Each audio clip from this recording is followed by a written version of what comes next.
Hola, ¿qué tal? Buenas noches, compañeras, compañeros. Espero que se encuentren bien en todo.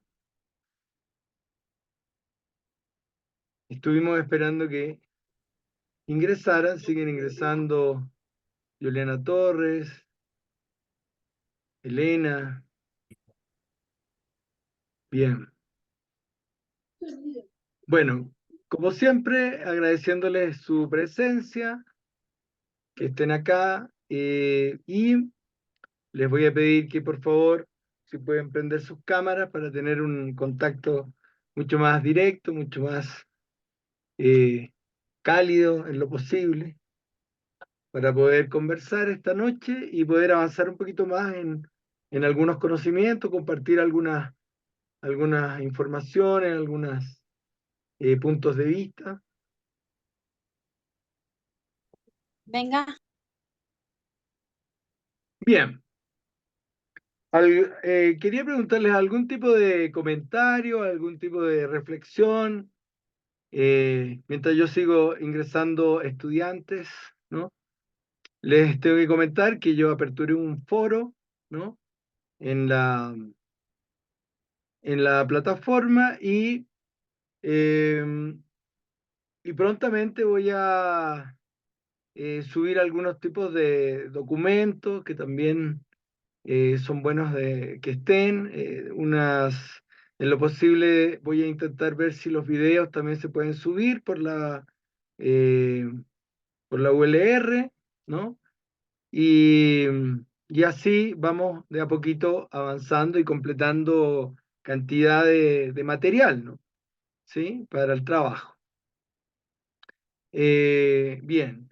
Quería preguntarle una vez más si hay alguna reflexión, algún comentario, ¿no? Algo que quisieran compartir, ¿m?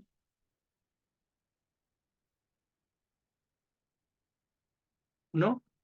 Bueno, en todo caso, en la medida que vayamos avanzando, vamos a poder ir conversando y les pido que vayamos participando. Bien, vamos a compartir pantalla. Bien, entonces nosotros estábamos acá en este proceso, ¿no? Eh, Hablábamos un poquito y para hacer un poquito de recapitulación, hablamos de las normas, ¿no? Estas normas sociales que nosotros tenemos en toda cultura, ¿no? Si se acuerdan, para hacer un poquito de recapitulación, nosotros estábamos hablando, para que se acuerden un poco, de que habían algunas distinciones sobre la cultura. Estábamos reflexionando sobre la cultura y su relación con procesos conflictivos, ¿no? Ese era como el objetivo de nuestro recorrido. Entonces hablábamos de que si bien había una consecuencia del etnocentrismo, ¿sí? Y que el proceso de enculturación nos llevaba a la transmisión cultural de un grupo hacia generaciones futuras, teníamos también que éramos afectados por el etnocentrismo.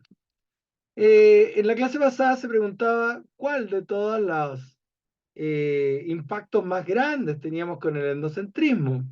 Y en la conversación señalábamos que uno de los impactos más grandes son los procesos en donde las propias raíces, ¿no?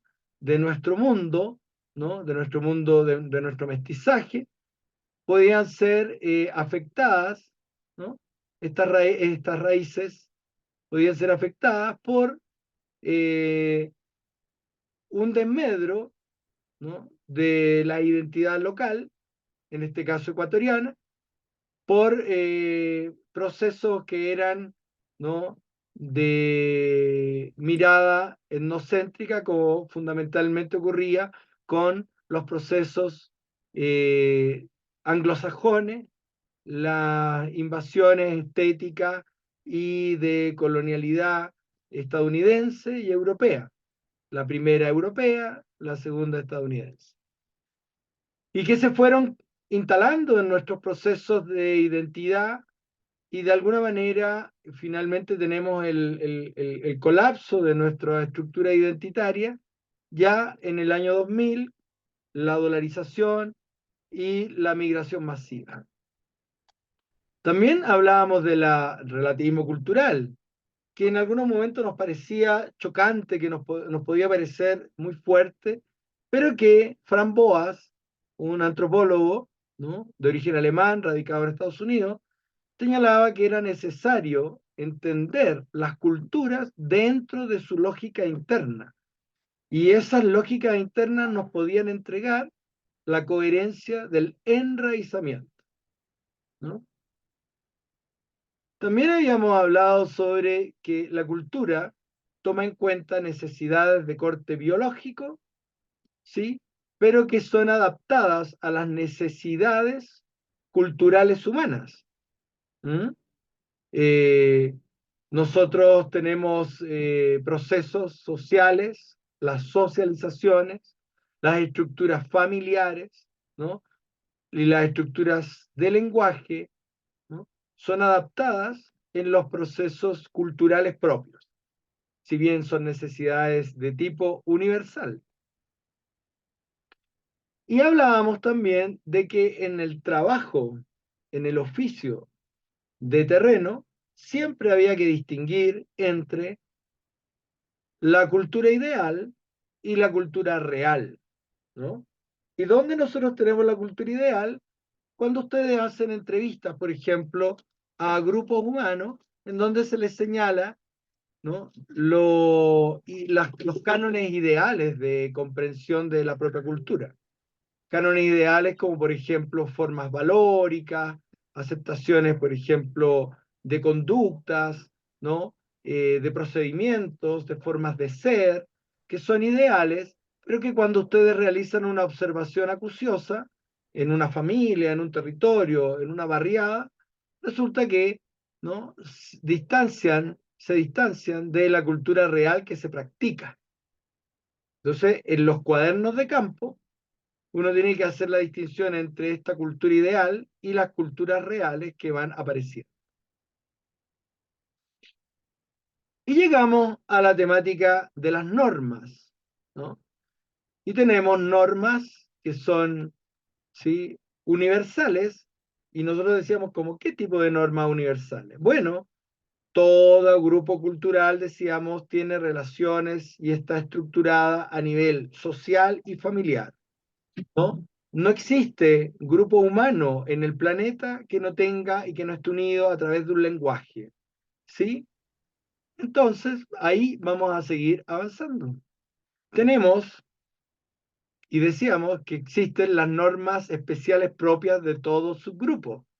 Normas especiales propias de un grupo se refieren a las pautas culturales específicas, ¿no?, que son, como dice ahí, distintivas de un grupo más pequeño dentro de una sociedad hegemónica, no mayor.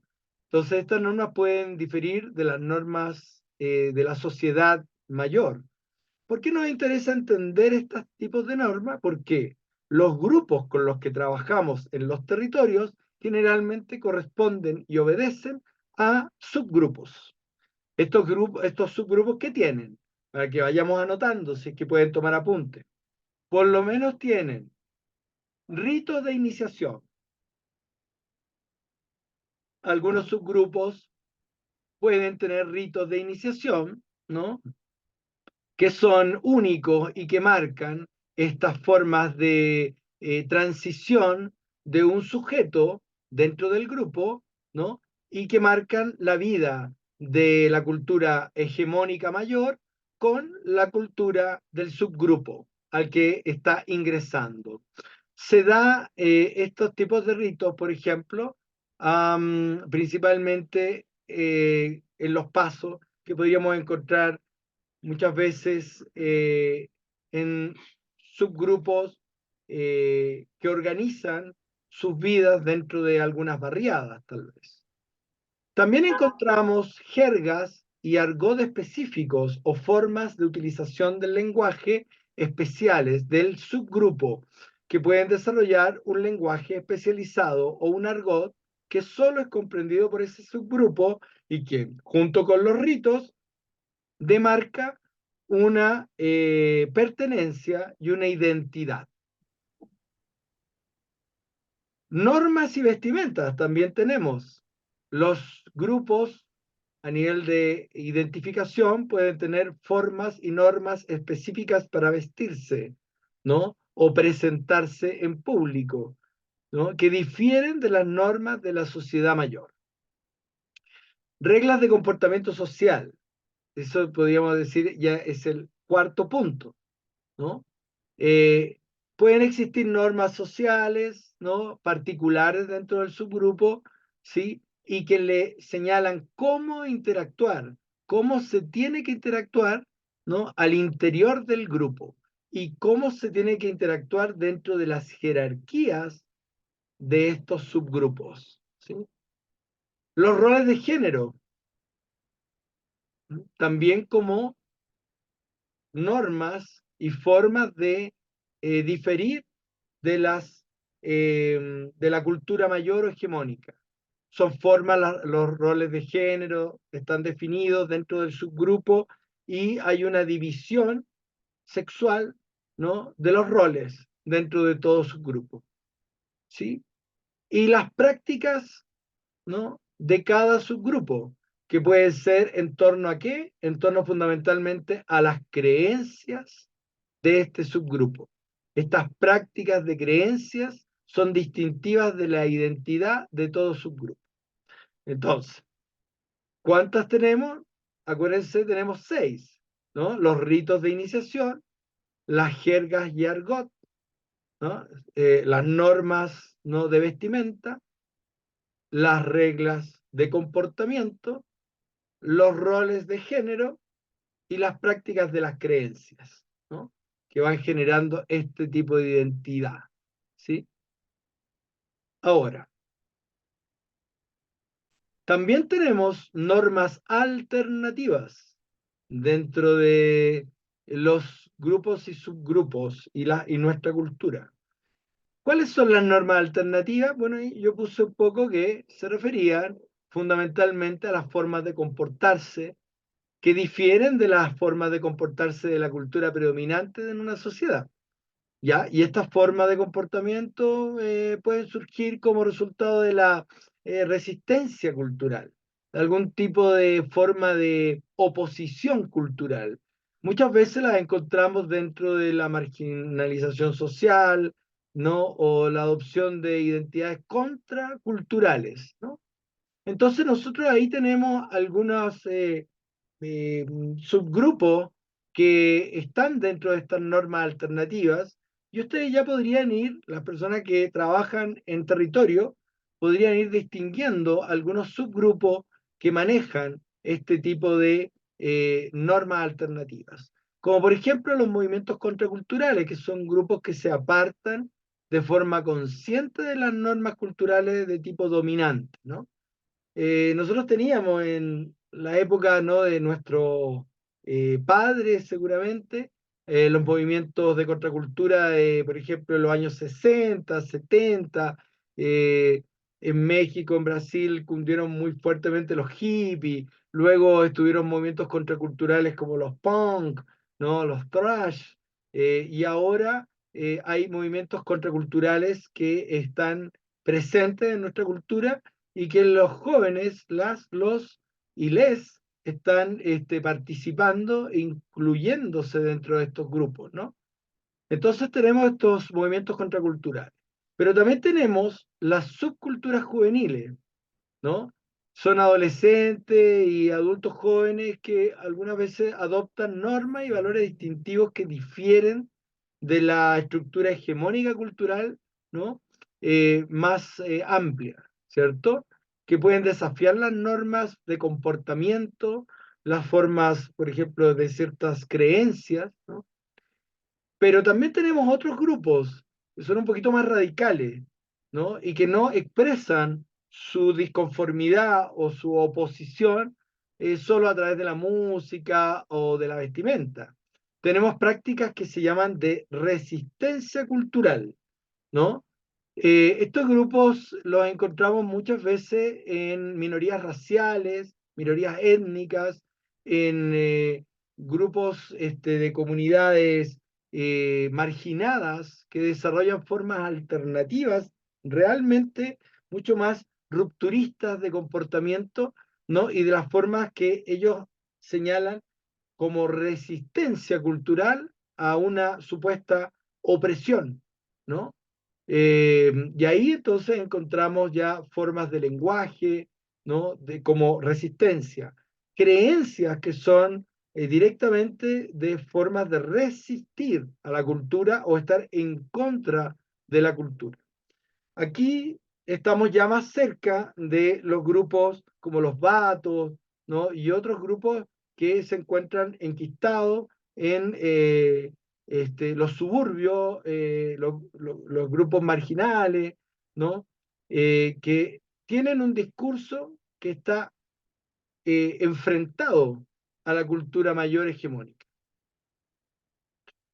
Luego tenemos las culturas de tipo alternativa, ¿no? Que son grupos que eligen vivir de acuerdo a normas y valores de tipo alternativo, ¿no? Como las comunidades, ¿no?, ecológicas, ecosustentables, que podemos encontrar en algunos lugares, ¿no? Y que pueden adoptar estilos de vida que difieren significativamente de la norma hegemónica mayor, ¿no? Pero que estas comunidades alternativas no necesariamente, a diferencia de las anteriores, no necesariamente están en una oposición o una resistencia cultural, ¿no? Y luego, producto de la etapa que estamos viviendo, que la denomino yo capitalismo tardío, ¿no? Junto con algunos otros este, mm, eh, pensadores que están dentro de un área crítica, ¿no?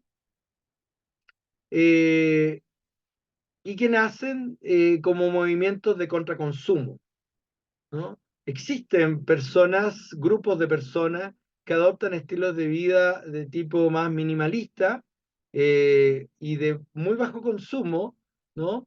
Hay grupos eh, como los veganos y otros grupos más que resisten la cultura del consumismo. Fundamentalmente es una crítica hacia el consumo, ¿no? Por parte de la sociedad.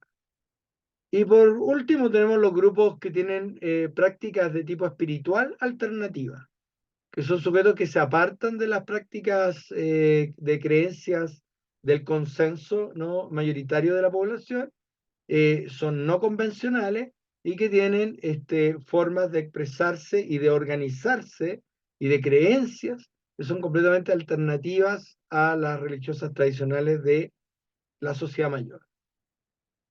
Bien, entonces ahí tenemos 6 grupos que se organizan en torno a lo que llamamos las normas alternativas, ¿no?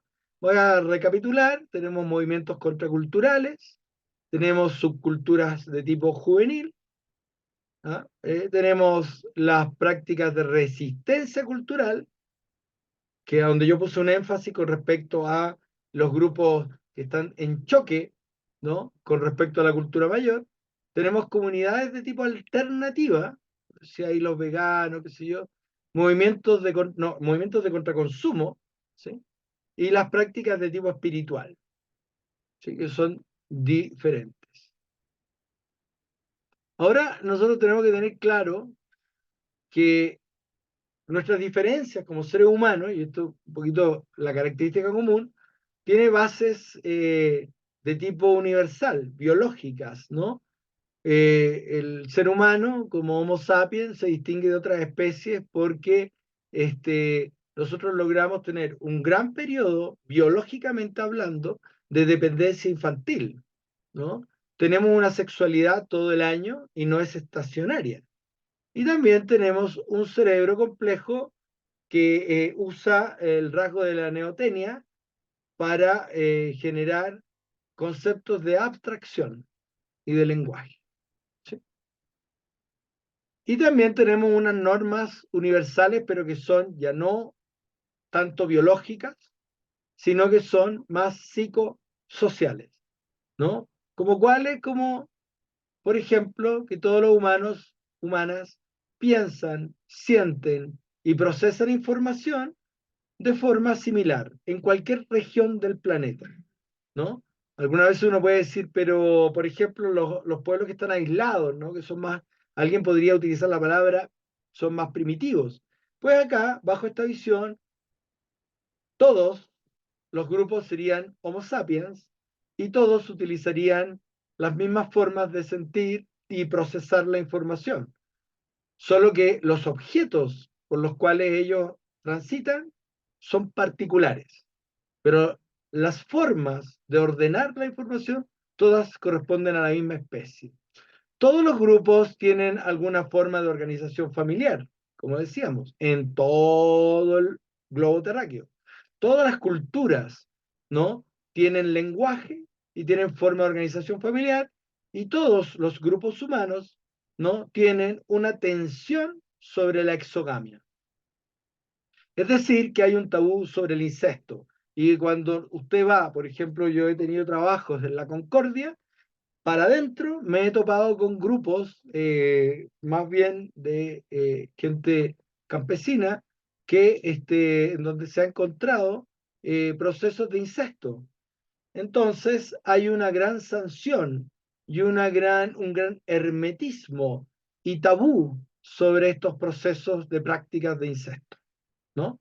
Es tensional, y en todo el mundo, cuando existen grupos, principalmente aislados, que se encuentran en un proceso de incesto, generan tensiones a su alrededor, secretismo y una sensación de malestar, ¿no? Bien, entonces, ¿qué tenemos acá de las generalidades culturales? Se trata de regularidades que ocurren en diferentes épocas y lugares, pero que no en todas las culturas, ¿no?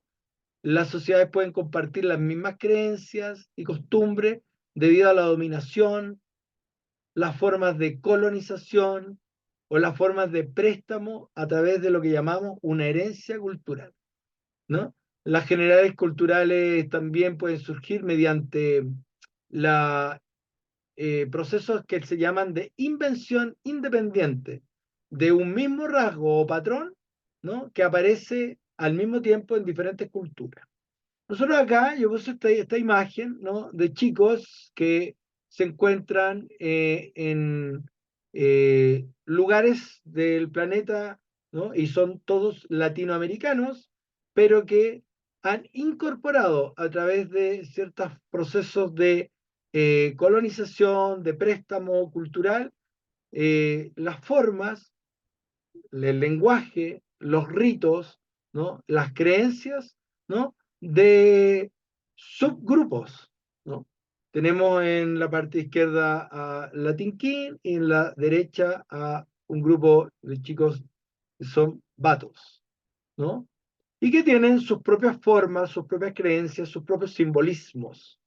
Ok.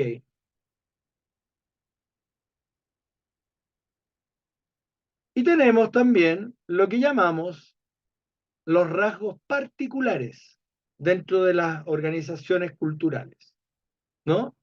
Que, como su nombre lo indica, es una característica cultural que no está generalizada para el resto, ¿no? De toda la sociedad mayor, pero que aparece confinado a un lugar y genera una identificación propia en una estructura cultural, ¿no? Eh, Ahora, debido al préstamo cultural que se ha acelerado a través de los medios de comunicación, que se dio las comunicaciones, el transporte, la globalización, podemos entender que este tipo de particularidades también está tensionada en el mundo actual, ¿no?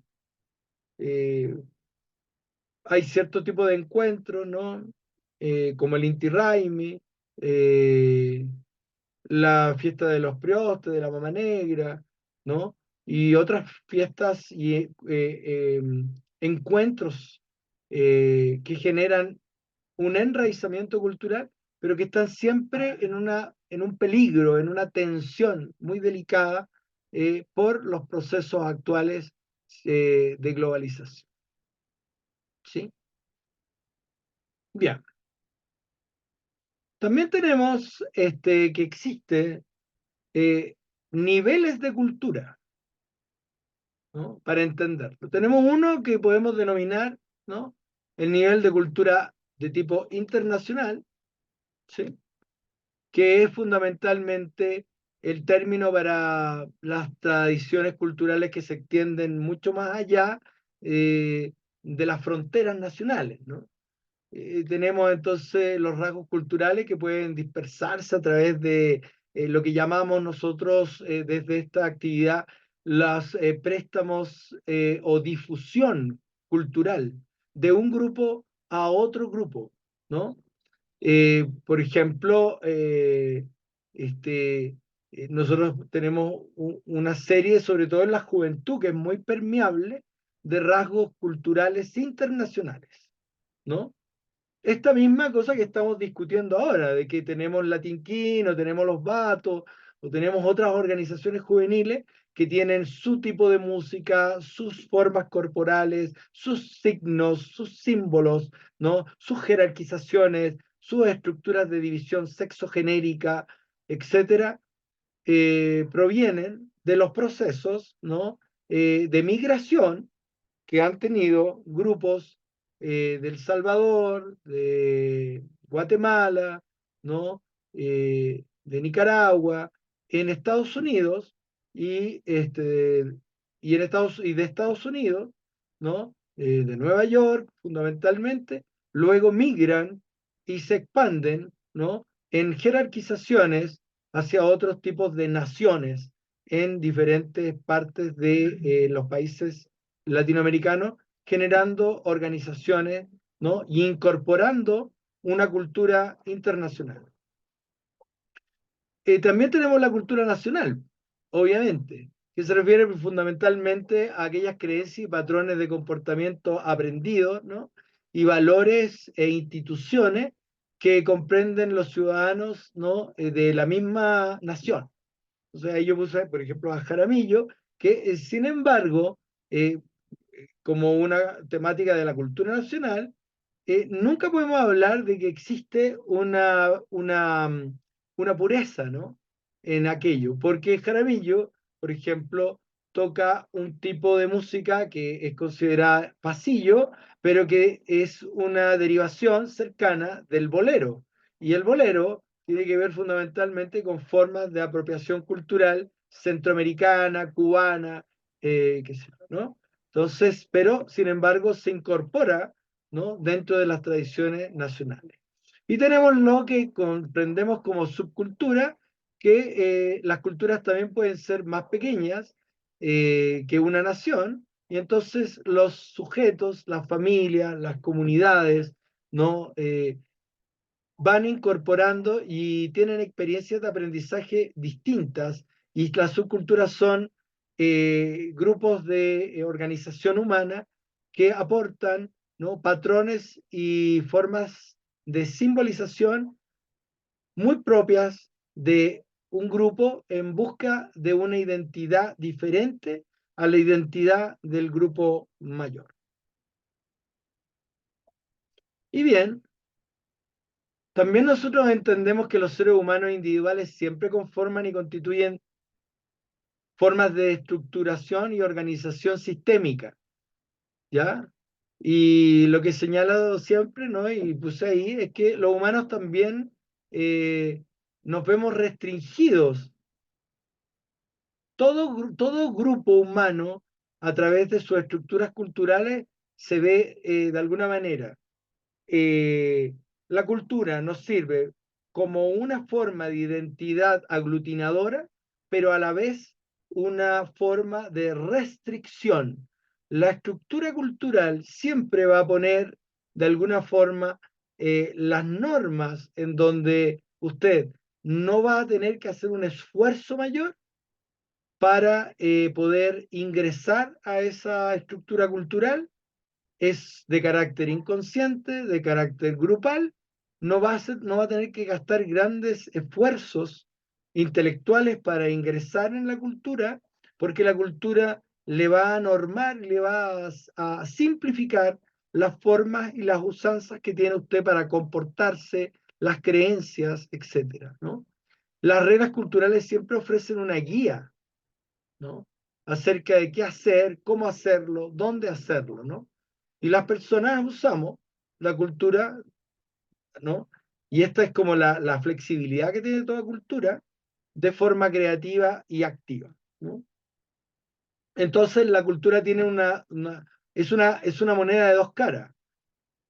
Facilita los procesos de aglutinamiento, de integración, pero a la vez genera las restricciones. Quien rupture con la cultura va a ser siempre, en cualquier lugar del planeta, sancionado. ¿Bien? Ok. ¿Alguna pregunta hasta el momento?